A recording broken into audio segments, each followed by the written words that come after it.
الحمد لله رب العالمين الرحمن الرحيم مالك يوم الدين إياك نعبد وإياك نستعين اهدنا الصراط المستقيم صراط الذين أنعمت عليهم غير المغضوب عليهم ولا الضالين.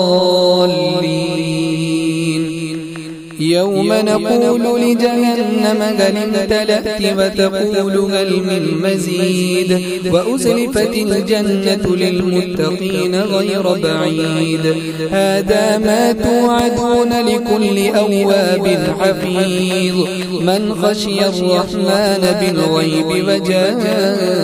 بقلب منيب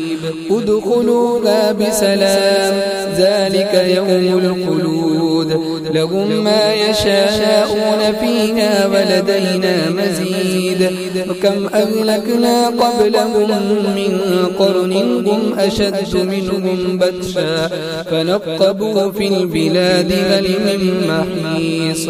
إن في ذلك لذكرى لمن كان له قلب أو ألقى السمع وهو شهيد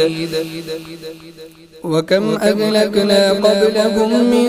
قرن هم أشد منهم بطشا فنقبوا في البلاد هل من محيص إن في ذلك لذكرى لمن كان له قلب أو ألقى السمع وهو شهيد ولقد خلقنا السماوات والأرض وما بينهما في 6 أيام